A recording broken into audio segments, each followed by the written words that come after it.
अगर आप अपना सुकून खो चुके हैं या फिर आप अपनी ज़िंदगी से तंग हैं, तो इसमें ज़िंदगी का कोई कसूर नहीं है।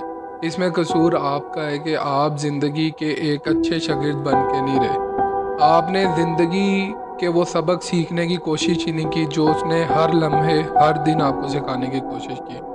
विदाउट फर्दर ड्यू हम अपने टॉपिक की तरफ चलते हैं, जो कि है the healing journey after breakup. तो अगर इस ब्रेकअप से रिलेटेड बात करूं तो ये बड़ा हॉट टॉपिक है हमारे आजकल के माशरे के अंदर।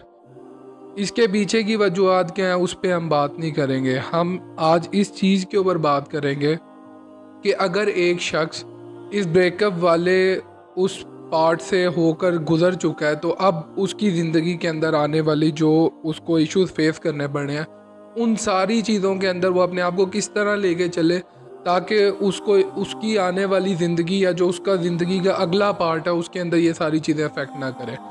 उस सारी चीज़ के बारे में बात करने से पहले मैं चाहता हूँ कि अगर तो आप इन 3 चीज़ों पे अमल कर सकते हैं तो फिर आप इस वीडियो को कंटिन्यू रखें। अगर आप ये 3 चीज़ें नहीं कंटिन्यू कर सकते इस वीडियो के साथ क्योंकि वो 3 चीज़ें हैं जो अगर आपने ना अडॉप्ट की तो ये वीडियो आपके लिए आगे टाइम वेस्ट है और कुछ भी नहीं।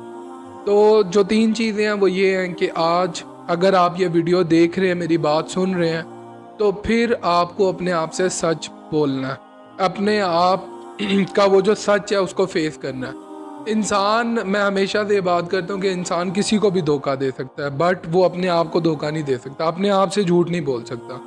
दूसरी चीज़ ये है कि आपको लॉजिकल रहना है। जो बात मैं बताऊँगा मैं अपनी पूरी कोशिश करूँगा कि मैं उसको हर तरीके की लॉजिक से, एग्जाम्पल से एक्सप्लेन करने की, रिलेट करने की कोशिश करूँ। उसको समझने के लिए आपको भी दलील का सहारा लेना पड़ेगा। अगर तो आप उन लोगों में से हैं जो सिर्फ एक बात करते हैं, तो फिर ये वीडियो आपके लिए नहीं है। और तीसरी चीज़ ये कि जब हम इस बारे में बात करेंगे, ऑफ कोर्स हमारा लाइफ इंटरेक्शन तो नहीं है कि मैं आपके क्वेश्चन आंसर्स भी ले सकूं। इसके अंदर बहुत सारे जो सवाल आपके जहन में आएंगे ना, जो किसी एक तीसरे शख्स से रिलेटेड होंगे, उनको आपने अपने जहन में वहीं पे दफन कर देना है।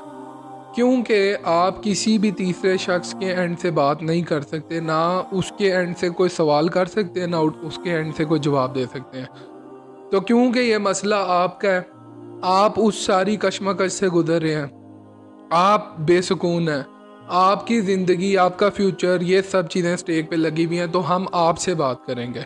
आप ही इस मसले का सलूशन निकाल सकते हैं। अगर आप ये बात आज समझ जाएंगे तो चीज़ें आपके लिए बेहतर होंगे।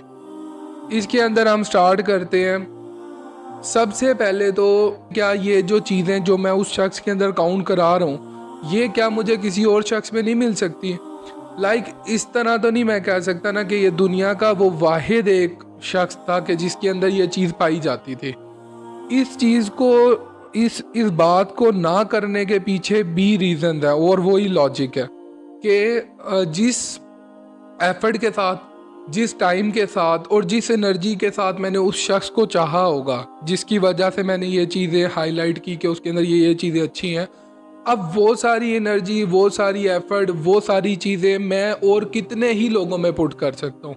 मैं ऐसा तो नहीं बोल सकता ना कि जो है ना, अगर कोई भी शख्स कोई भी एक रिज़ल्ट देता है कि जी ये फलां चीज़ तो है ही इस तरह की, तो वो उसकी बात तब मानने में आती है कि जब उसके पास स्केलिंग करने का कोई वो हो जिस पे वो चला हो। इसके अंदर इस तरह है ना कि अगर तो मैं जो है ना इस चीज़ का दावेदार तब बनूंगा कि ये वही शख्स था कि जिसके अंदर ये खूबियाँ थी, तब जबकि मैंने उसके साथ के जो है ना 3-4 लोगों के अंदर को भी एग्जामिन किया होगा उस तरह। जिस तरह उस शख्स के साथ मैंने इतना सारा टाइम गुजारा, उस शख्स के साथ के अंदर से वो चीज़ें हाईलाइट हुई, मुझे पता लगी कि ये खूबियाँ हैं, ये वजूहात है जिसकी वजह से मुझे इस शख्स से मोहब्बत है। तो अब वो सारी चीज़ें निकालने के लिए मुझे और भी उसके साथ के 3-4 लोगों पर उतनी एनर्जी, उतनी एफर्ट पुट करनी पड़ेगी, तब मैं इस चीज़ को कह सकता हूँ कि नहीं, ये जो शख्स है ये वो वाहिद शख्स है जिसके अंदर ये खूबियाँ हैं और ये मुझे किसी भी और शख्स में नहीं मिल सकती।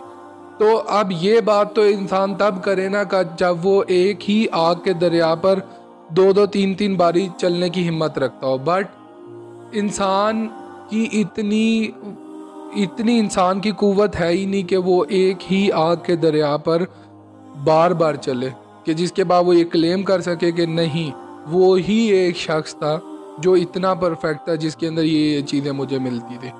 तो कहने की बात यह है कि जो उस शख्स में आपको नज़र आता है ना, दुनिया के अंदर हज़ारों लोग हैं, करोड़ों खरबों लोग हैं, तो आपको जो उस शख्स के अंदर नज़र आ रहा है जिस वजह से आप उससे मोहब्बत के दावेदार हो, वो आपको और भी बहुत सारे लोगों में नज़र आएगा अगर आप उसको स्टडी करोगे उस एफर्ट के साथ, उस एनर्जी के साथ और उस टाइम के साथ जिस तरह के आपने उस शख्स को दी। पहले समझना था कि हम किसी को पसंद क्यों करते हैं, और फिर पसंद करने के बाद फिर ये जो हम इस चीज़ का दावा करते हैं कि वही शख्स परफेक्ट है, उसमें ये खूबियाँ हैं, उसके दावेदार हम क्यों हैं? उसके दावेदार हम इसी वजह से हैं कि हम उतनी टाइम, एनर्जी, एफर्ट किसी और भी शख्स के ऊपर पुट ही नहीं करते कि हम ये जान सकें कि उससे बेहतर भी कोई और शख्स होगा। और ऐसा पॉसिबल ही नहीं है कि जो है ना, इस दुनिया के अंदर खरबों के हिसाब से लोग हैं तो इंसान ये बोल दे कि नहीं, ये एक वाहिद शख्स है।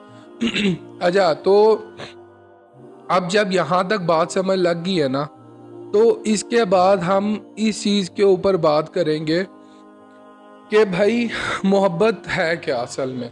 मोहब्बत मोहब्बत मोहब्बत बहुत कुछ बहुत सुनने में मिलता है। इस मोहब्बत को डिफ़ाइन करो तो इनके पास कोई डेफिनेशन नहीं होती।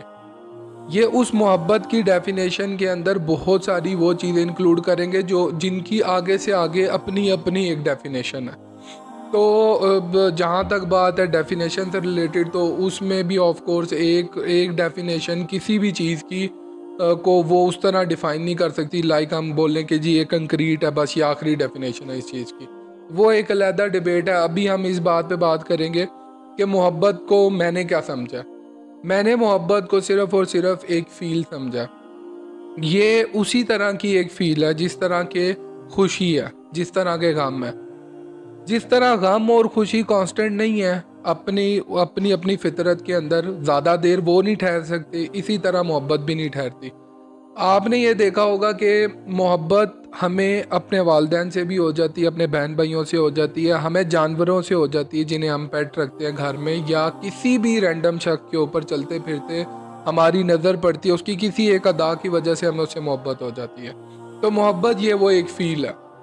अब बात ये पैदा होती है कि पहले तो ये समझने की ज़रूरत है कि इसको फ़ील का नाम मैं क्यों दे रहा हूँ। उसकी रीज़न है कि देखो, एक खुशी है ना, लेट्स सपोज मैंने एक नया सेल फ़ोन ले लिया, ठीक है। आप में से बहुत सारे लोगों ने इस तरह के गैजेट्स लिए होंगे अपनी ज़िंदगी के अंदर।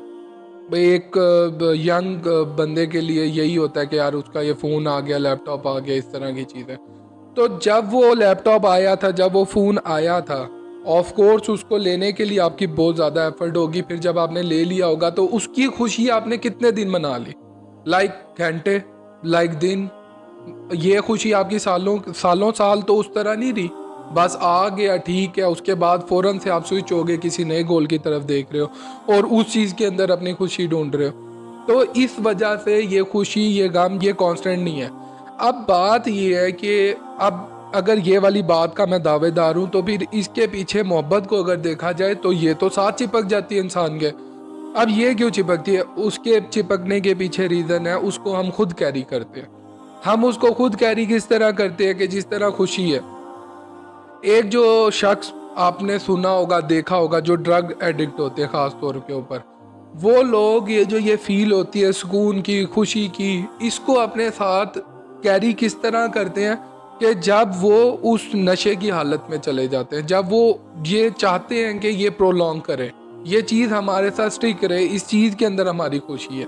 यही एक इंसान का भी मसला है कि वो इस मोहब्बत की फ़ील को मोहब्बत की फ़ील की तरह नहीं लेता, वो इसको अपने साथ कैरी करना चाहता है कि ये मेरे साथ जुड़ी रहे, जबकि ऐसा पॉसिबल ही नहीं है। फ़ील की फितरत ही नहीं है कि वो आपके साथ ज़्यादा देर ठहरे।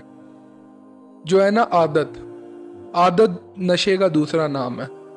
अगर हम आदत की बात करें ना, तो आदत को अगर हम कैटेगराइज करें तो उसके अंदर हमें दो ही कैटेगरी मिलती हैं, या तो अच्छी आदतें होंगी या तो बुरी आदतें होंगी। अच्छी आदतें वो तमाम आदतें हैं कि जो कि आपको आपकी ज़िंदगी के अंदर ग्रो करने में हेल्प करती हैं, जबकि बुरी आदतें वो तमाम आदतें हैं जो कि आपको आपकी ज़िंदगी में ग्रो करने के अंदर बैरियर्स क्रिएट करते हैं। तो अब अगर कोई शख्स मोहब्बत में कामयाब ठहरा ना, तो उसकी उस मोहब्बत ने उसको उसकी ज़िंदगी में ग्रो करने में हेल्प किया, तभी वो आज उस मुकाम पर है। और अगर कोई शख्स इसके अंदर नाकाम ठहरा है तो वो उसकी रीज़न ये है, या अगर अब यहाँ तक आप वीडियो देख चुके हो तो उसके पीछे की रीज़न ही है कि ये आपको ये गंदी आदत थी, क्योंकि इसने आपकी ज़िंदगी के अंदर बहुत सारे बैरियर्स क्रिएट किए, इसने आपका सुकून तबाह किए, इसने आपका फ्यूचर तबाह। अब इसके ऊपर एक और सवाल पैदा होता है कि ठीक है, ये हमें आदत पड़ तो गई है, अब हम इस आदत से कैसे निकलें। तो इसके अंदर आपने बहुत सारे ड्रग एडिक्ट्स को देखा होगा। मैं ये चाहता हूँ कि यहाँ पे वो सारी जो मिसाल है ना उसको रिलेट करूँ, उससे आपको समझने में इजी होगा। आपने एक प्रोसेस के बारे में बहुत सुना होगा, रिहैब का प्रोसेस होता है। उसके अंदर बेसिकली होता क्या है कि जो एक ड्रग एडिक्ट है ना, उसको उन सारे ड्रग से, उन सारी चीज़ों से जो कि उसे उस नशे वाले पाथ पर लेके जा रही होती हैं, या जो उसकी याद दिलाती हैं उन सारे नशों की और सारी चीज़ों की, उनसे थोड़े टाइम के लिए दूर कर दिया जाता है ताकि वो अपना आप पहचाने। और जब वो शख्स अपना आप पहचान लेता है तो फिर कुछ ही टाइम के अंदर वो रिकवर कर जाता है और वापस अपनी ज़िंदगी में लौट आता है। अब आप तो ड्रग एडिक्ट नहीं है, बट आप एडिक्ट तो है ना, तो आपको भी इसी प्रोसेस से गुजरना होगा। अगर आप खुद गुजर सकते हो तो इससे बड़ी और कोई बात ही नहीं है, बट अगर आप इसके अंदर से खुद नहीं गुजर सकते हो और आपकी ज़िंदगी इस हद तक ख़राब हो चुकी है कि अब आपको इसको ठीक करना ही करना है, उसके लिए आप अपने फैमिली के किसी भी मेंबर जो कि आपके एतमाद का, उसकी हेल्प ले सकते हो। हेल्प कैसे ले सकते हो कि जिस तरह मैंने आपको बताया कि वो शख्स जिससे उसकी मोहब्बत हुई थी, अब उस शख्स की उसको वो आदत है जो कि बुरी आदत में कन्वर्ट हो चुकी है, क्योंकि उसने उसकी ज़िंदगी का चैन ख़राब किया और सारी चीज़ें। तो वो शख्स अब क्या करेगा कि वो उस शख्स से जो भी कम्युनिकेशन मीन्स है ना, या जो कोई भी मीन्स हैं जो उस एक शख्स की याद दिलाते हैं, लाइक कोई भी उसके वॉइस नोट्स हैं, कोई उसकी पिक्चर्स हैं, कोई उसकी वीडियोस हैं, कोई भी मेमोरीज हैं, या वो सारे के सारे रास्ते जो कि उस शख्स को आप तक आने, उसकी याद को आप तक आने के लिए हेल्प करते हैं, या आप उस तरफ जा सकते हो, उन सारी चीज़ों को अपने आप से दूर करना है।